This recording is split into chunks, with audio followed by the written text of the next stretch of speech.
नमस्कार दोस्तों, आपका हमारे YouTube चैनल पर स्वागत है। ब्रह्मा विथ मई 2014 में आज हम प्रकाश का वीडियो नंबर 4 यानी पार्ट 4 लेके आया हूँ, जिसमें आप पढ़ेंगे गोलीय दर्पण से संबंधित प्रमुख परिभाषाएं। इसके 5-6 यहाँ पे प्रमुख बिंदु हैं, उनके बारे में आज हम पढ़ते हैं। तो आइए हम जानते हैं, पहला पॉइंट हमारे पास क्या होगा। यहाँ पर है दर्पण का ध्रुव, pole of mirror. Pole of mirror होगा। तो इसकी जो डिफिनेशन होती है, परिभाषा होती है, दर्पण के परावर्तक तल के मध्य बिंदु को दर्पण का ध्रुव कहते हैं। इसे कैपिटल P से प्रदर्शित करते हैं। अब यहां आइए समझते हैं इसको हम दर्पण के साथ। ये आपका क्या होता है, एक दर्पण होता है। तो क्या है भाई, उभरे हुए भाग पर पेंट या पॉलिश की गई होती है और धसे हुए भाग से क्या होता है, प्रकाश का परावर्तन होता है। तो होता है आपका क्या, अवतल दर्पण। अवतल दर्पण होगा। इसका होगा M1 सिरा, इससे क्या होगा M2 सिरा होता है। अब दोनों का जहां मिड पॉइंट होगा, मध्य बिंदु होगा, तो मध्य बिंदु यही कहीं होगा हमारे पास। इसे क्या बोलते हैं, P से, इसे बोलते हैं दर्पण ध्रुव P बोलेंगे आप, ठीक है। इसी प्रकार से उत्तल का होगा आपका। तो उत्तल में क्या होता है कि धसे हुए भाग पर क्या होती है, पेंट की गई होती है, और उभरे हुए भाग से क्या होता है, प्रकाश का परावर्तन होता है। वो हमारे पास क्या होता है, उत्तल दर्पण। क्या होता है, उत्तल दर्पण होता है। तो यहाँ इसका भी M1 सिरा, से क्या होगा M2 सिरा होगा। इसका मध्य बिंदु यहाँ होगा, इसे क्या बोलेंगे, दर्पण ध्रुव P बोलेंगे। तो दोनों गोले दर्पण में ध्रुव P कहाँ होता है, उसके मध्य बिंदु में ही होता है। आपकी अगली हेडिंग है वक्रता केंद्र, सेंटर ऑफ कर्वेचर। ठीक है, क्या होता है। तो इससे क्या जानते हैं कि वक्रता केंद्र क्या होता है। तो यहाँ की परिभाषा होती है, गोलीय दर्पण के जिस गोले का भाग होता है उस गोले के केंद्र को गोलीय दर्पण का वक्रता केंद्र कहते हैं। अब चाहे वो अवतल दर्पण हो और चाहे पास क्या उत्तल दर्पण हो।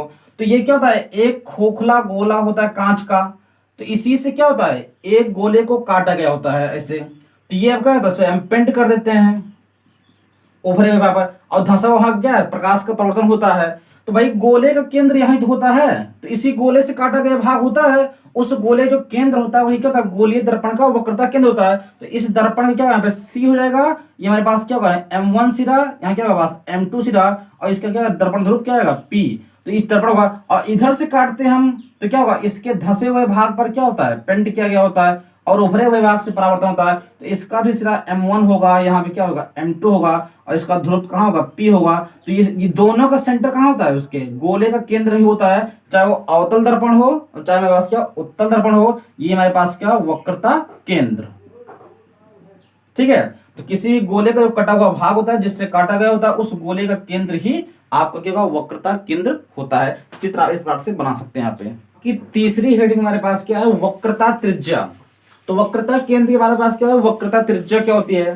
तो वक्रता त्रिज्या कैसे बोलते हैं कि गोलीय दर्पण कांच के जिस खोखले गोले का भाग होता है उसकी त्रिज्या को दर्पण की वक्रता त्रिज्या कहते हैं। पर जिस खोखले गोले से कांच काटा गया होता है, जो उसकी त्रिज्या होती है सेम, वही क्या होती है, गोलीय दर्पण की क्या होती है, त्रिज्या होती है। जैसे आप ये क्या था, खोखला गोला था कांच का, इससे दर्पण काटा गया, तो यहाँ क्या से बाहरी पृष्ठ पर क्या पेंट किया गया उभरे हुए भाग पर, तो ये अवतल दर्पण हो गया। इसका M1 सिरा, इसका क्या होगा M2 सिरा होगा। इसका क्या होगा, दर्पण जो P होगा यहाँ पे।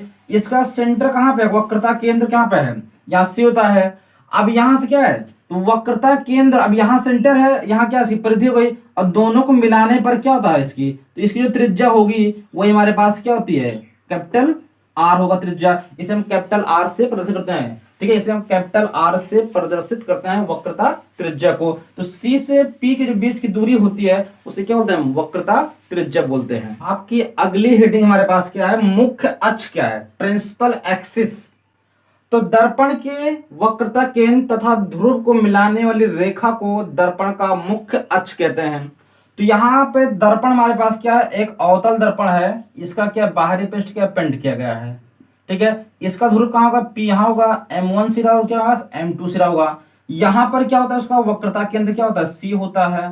तो वक्रता केंद्र C और दर्पण जो P को जो मिलाने वाली जो रेखा होती है उसे क्या बोलते हैं, मुख्य अक्ष बोलते हैं। तो हमारी क्या है, मुख्य अक्ष है। चाहे उत्तल दर्पण हो चाहे अवतल दर्पण हो, दोनों का मुख्य अक्ष ऐसे होगा। इससे बोलते हैं प्रिंसिपल एक्सिस, मुख्य अक्ष बोलेंगे। इस प्रकार से इसको हम प्रदर्शित करेंगे। आपकी अगली हेडिंग हमारे पास क्या है, मुख्य फोकस, प्रिंसिपल फोकस।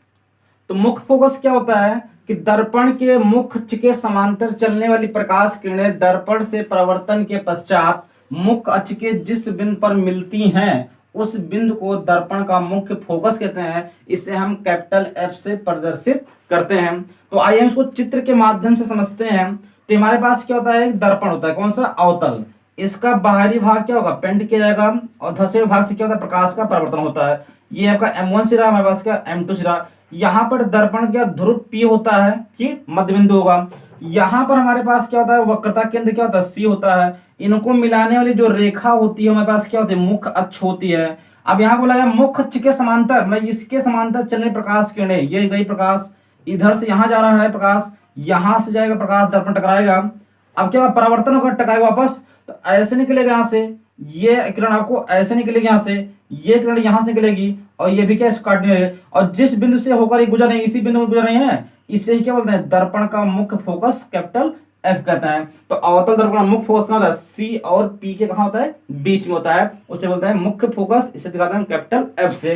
अवतल में हो गया, उत्तल में देखते हैं, उत्तल में इस पार्ट कुछ होगा हमारे पास, धसे हुए भाग पे क्या होता है, पेंट किया गया होता है, ये बिंदु पी होगा, यहाँ क्या होगा, सी होगा, यहाँ क्या होगा, M1 सिरा, यहाँ क्या हमारे पास होगा, M2 सिरा। तो यहाँ प्रकाश ऐसे आएगा, यहाँ भी ऐसे आएगा, ठीक है। अभी हमारे पास क्या मुख्य अक्ष, इसको हम आगे दिखाएंगे डॉट डॉट डॉट डॉट से, ठीक है।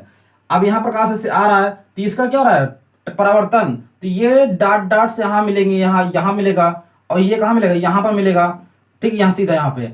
और कुछ प्रकाश ऐसे और आएंगे, सीधा आएंगे पास, तो ये भी क्या डॉट डॉट कहाँ मिलेंगे, इसी बिंदु मिलेंगे। यहाँ से प्रकाश जाएगा तो क्या परावर्तन होगा, तो यहाँ भी क्या डॉट डॉट जाके एक ही बिंदु पर। तो जिस बिंदु पर ये मिल रहा है उसे ही क्या बोलते हैं, मुख्य फोकस बोलते हैं। चाहे उत्तल दर्पण का हो, चाहे क्या हो, अवतल दर्पण का हो, इसका जो चित्र होगा हम इसी प्रकार से खींचेंगे। आपका 6वां पॉइंट है फोकस दूरी, फोकल लेंथ। भाई फोकस दूरी क्या होती है, तो गोलीय दर्पण के ध्रुव P तथा मुख्य फोकस कैपिटल F के बीच की दूरी को दर्पण की फोकस दूरी कहते हैं। इसे हम स्मॉल f से प्रदर्शित करते हैं। इसको हम चित्र में कैसे समझते हैं, कहां पे होगी बात, तो भाई अवतल दर्पण होगा, इसके बाहरी भाग पर क्या पेंट किया गया होता है, और धसे हुए भाग से क्या होता है, प्रकाश का परावर्तन होता है, वही होता है अवतल दर्पण।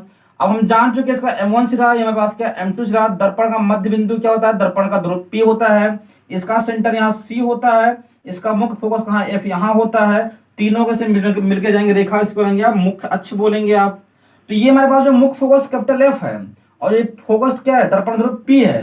तो इसके बीच की जो दूरी हमारे पास, ये वाली दूरी, यहाँ से यहाँ तक की दूरी, ये हमारे पास क्या होती है, दर्पण की फोकस दूरी होती है, जिसे हम स्मॉल f से दिखाते हैं, ठीक है। अगर वीडियो अच्छा लगे तो चैनल को शेयर एंड सब्सक्राइब करना ना भूलें। थैंक यू, धन्यवाद।